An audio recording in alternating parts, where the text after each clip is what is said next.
An electrifying afternoon for law enforcement here in Abilene. We'll take you to the department's taser training.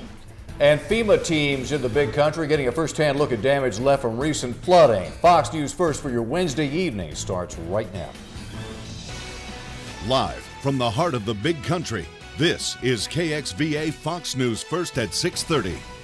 Hi everybody, I'm Bob Burkeen, halfway through the week. And if you maybe had an office pool or a bet with a friend, you might have cashed in today. You sure might have. I'm Molly Garrity. Thanks for joining us tonight. Why would you do 100 degrees? If you could go 101, today we got that temperature. We got it. We did it, Barrett. Congratulations. At least triple digits, Barrett.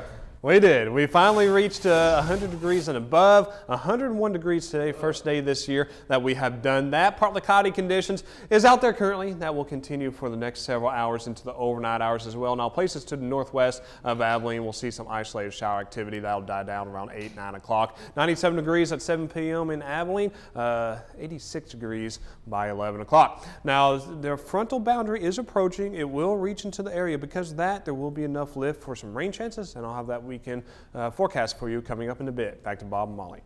All right, thanks, Barrett. A University of Cincinnati police officer has been charged with murder after a shooting on the job. Body camera video appears to show Officer Raymond Tensing shooting and killing 43-year-old Sam DuBose during a traffic stop earlier this month. Hamilton County Prosecutor Joseph Dieters says he met with DuBose's family before the indictment announcement. I want to believe that Mr. DuBose had done something violent towards the officer. He did not. He did not at all. And I feel so sorry for his family and what they lost. It's the first time a local law enforcement officer has been charged with murder. Abilene's police department is making sure its officers know when to use a taser rather than firing a gun. Officers reviewed policies this morning and put their skills to the test, shooting at a series of targets. Training Officer Philip Sage says carrying a taser isn't something they take lightly. You have to be prepared and know exactly how to shoot it properly.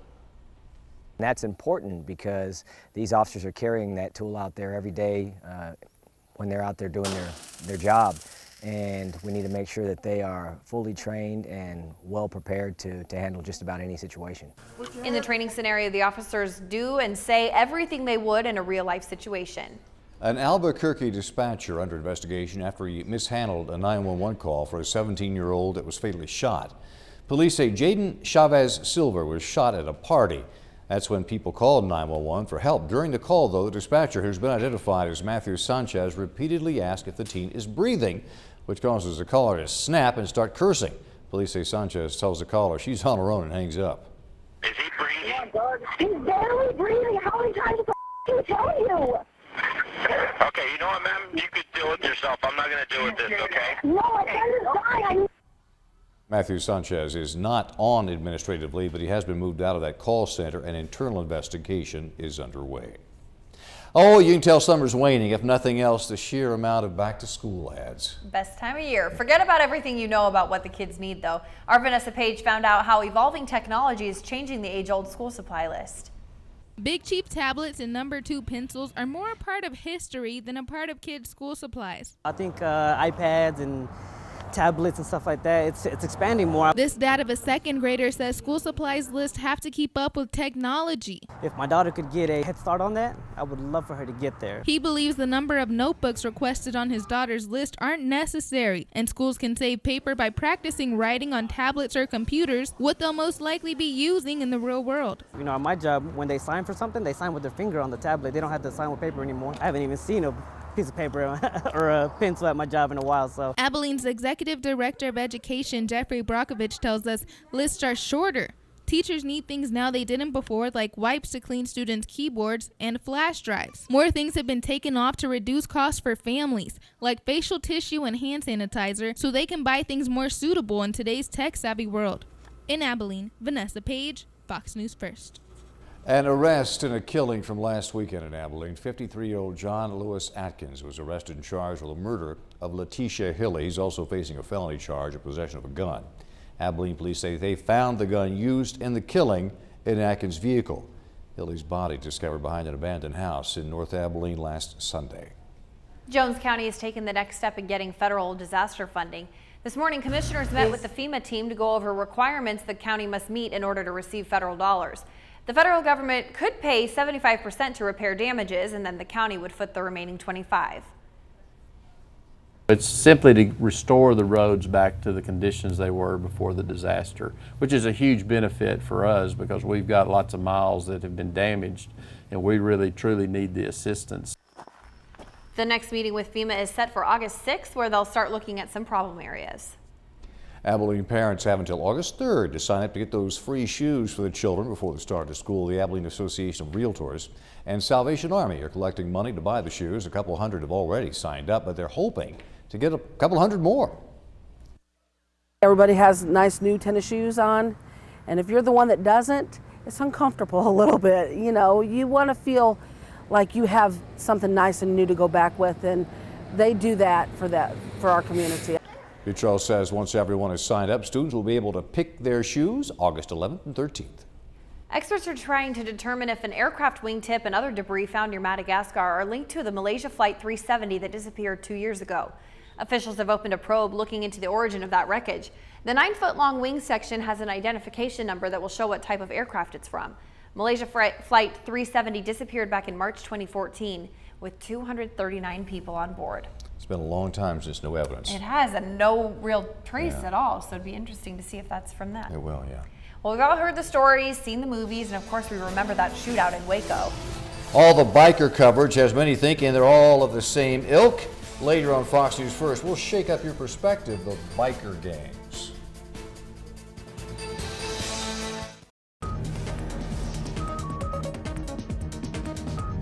Welcome back. It's been quite a while since we used the radar, but we're going to use it this evening. You notice some precipitation to the north and west of Abilene right now. Nothing, no watches or warnings or anything. Just your garden variety pop-up type shower and thunderstorm activity. Once you go toward Merkel, just south of Hamlin, just south of Rotan as well. There's some moderate to heavy rain showers going on right there as well. Just to the north of Monday and also near Aspermont, a little bit of moderate to heavy rain showers going on there as well. And these showers are staying pretty stationary, so consider yourself lucky if you get underneath one of these, but if you do, you could be underneath that for quite a while. Right now we do have those partly cloudy conditions over Abilene, places to the north and east, or north and west as well. Once you go to the southeast, and we'll see sunny conditions throughout those portions of the Kxva viewing area, but we do have an area of upper level high pressure that's centered over Texas right now, giving us temperatures in the hundreds, still 100 to 101 degrees here in Abilene. It's 100 in Dallas, 93 degrees in Houston. You notice some cooler air to the north of this boundary, this stationary front, and it's this stationary front that's going to eventually work its way into our area as a cold front and continue our chances of precipitation here in the west central Texas area. Temperatures 101 degrees in Haskell, 97 in Abilene. We dropped just a little bit, the same in Comanche and Brownwood as well. And then for tonight, temperatures are going to get milder for tonight. You notice that precipitation dies off as the sun sets as well. That area of upper level high pressure, you can see it centered right here, and you notice that clockwise rotation as well. And this precipitation to the east will move its way to the west as this upper level center of high pressure moves a little further west as well. And this cooler temperatures to the north will slide on down as a cool front as well. And during the daytime hours, that will enhance our chances of precipitation. Once again for tomorrow and on Friday as well, you notice the eastern sections on Friday having the best chance of seeing that precipitation. Temperatures for tonight, this is way overdoing it. It's going to be into the mid to upper 70s for our lows tonight. But tomorrow, this is doing a pretty good job with the high temperatures. I'm going to 99 degrees here in Abilene. Hundreds will be probable once again as you go to the north of I-20.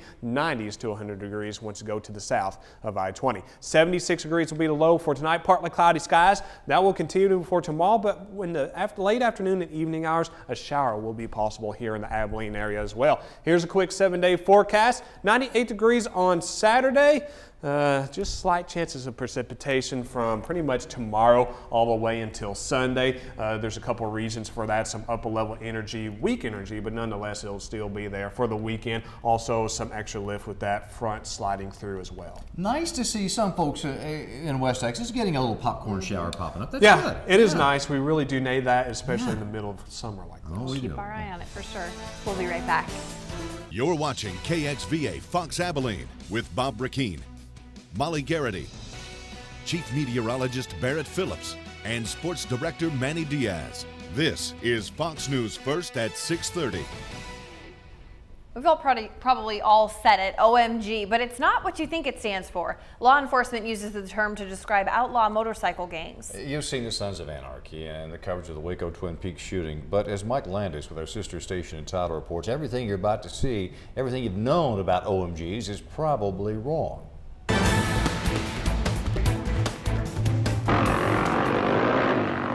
Meet the guys who know their motors and the gals who know their guys.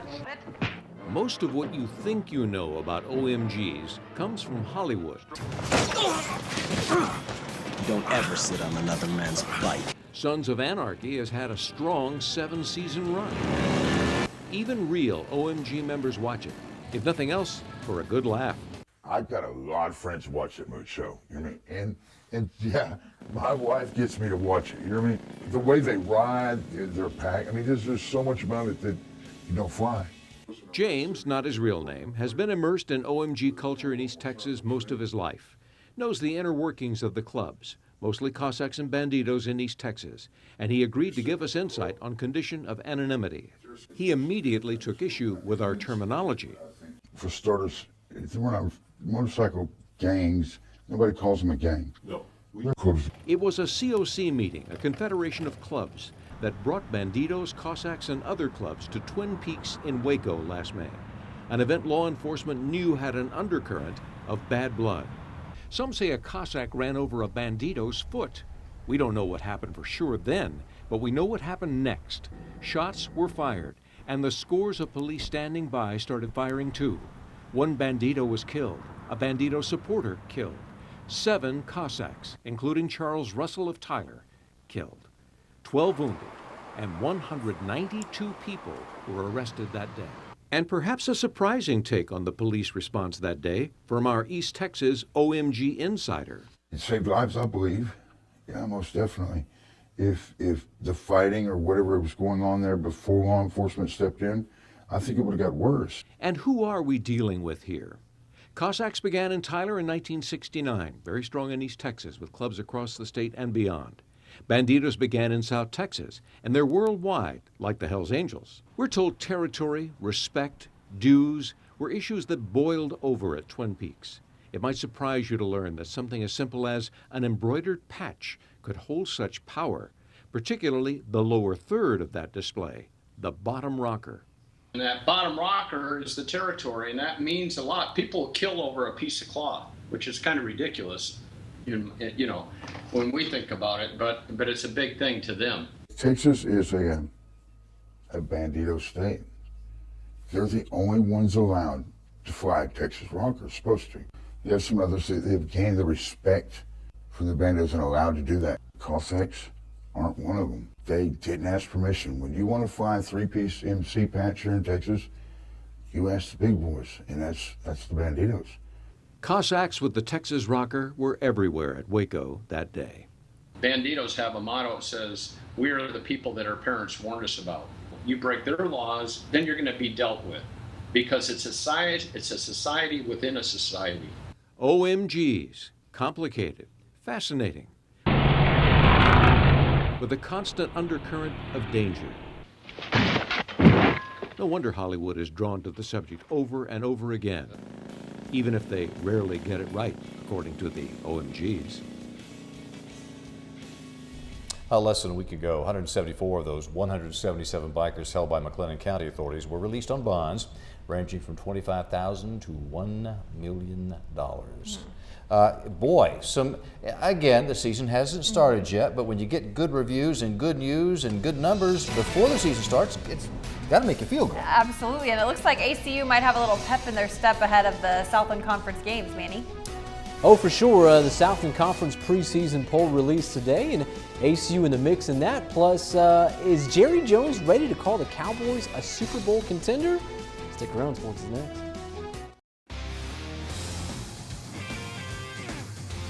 Do you consider this team to be a Super Bowl contender in 2015? Well, I think as last year and those recent years, I'm going to keep avoiding it this year.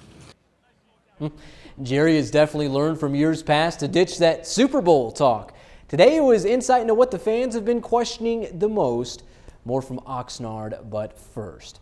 All right, although ACU is still in the process of earning its Division I status, meaning still 2 years away from competing for D1 conference and national titles, the Wildcats put up quite a fight in year 3 of the transition. Ken Collins' Cats finished 4-4 in Southland Conference play, and with guys like quarterback Parker McKenzie and running back DeAndre Brown, who was top 5 in the nation in yards per carry at 7, heck, look out for the Cats. As for the Southland Conference preseason poll that was released today at Media Day, well, coming off its 6th league title, Sam Houston State was picked to win the conference. Southeastern Louisiana second. Stephen F. Austin and Central Arkansas were picked ahead of ACU at 4 and 6.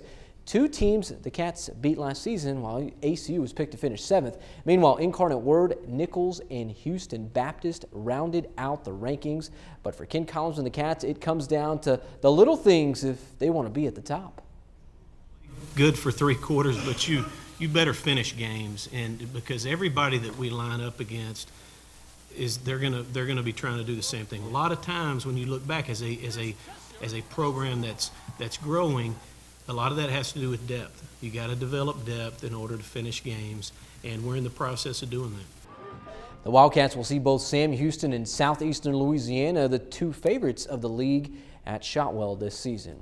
Well, close to 10,000 media credentials were issued for the month-long camp in Oxnard as Jerry Jones and the gang opened up things today with the State of the Cowboys address. But amidst the talk of Des Bryant's new deal and Deflategate, Jerry addressed the issue of the Cowboys running back situation. Can Darren McFadden, along with Joseph Randall, complemented by Lance Dunbar, fill the DeMarco Murray void?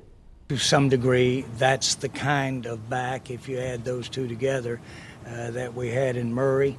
And I think these guys, when you add potential, they give you some of that same potential, both physically as well as their opportunity and their experience to get us there. No doubt we put Jerry's name on the Cowboys brand a lot of the times, but who's really been calling the shots in Big D? That you want to stick around for coming up tonight at 9. Well, we're truly finding out how valuable our cell phones can be. Roger Goodell upheld his ruling because Tom Brady destroyed his cell phone in the wake of this whole Deflategate.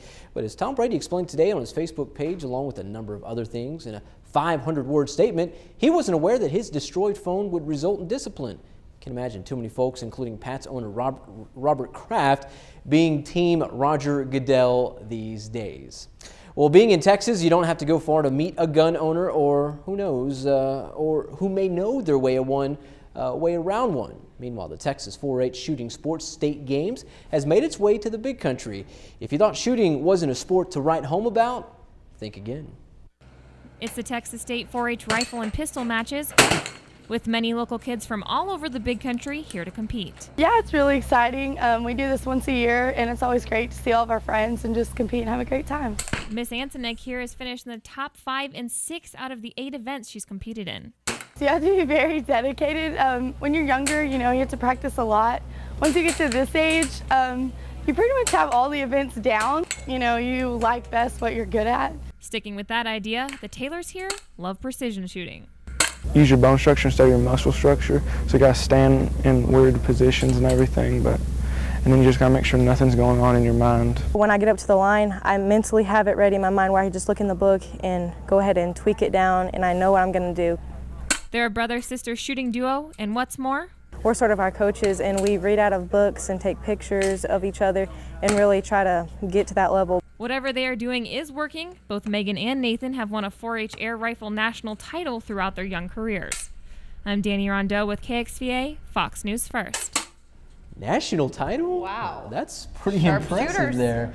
Yeah, good stuff there. I tell you one thing, looking forward to what Jerry and the Cowboys have to say tomorrow when they open up camp there in Oxnard. Going to be a good time for all that. All 3 rings of the circus will be open tomorrow. That's for sure. Yeah. Stay with us. Another look at Barrett's forecast. Slight chances of precipitation will continue due to that front sliding ever so closer to the viewing area, and also in combination with that low pressure as well. Consider yourself lucky. Trust me. Get a rain. That's our time for now, everybody. See you at 9.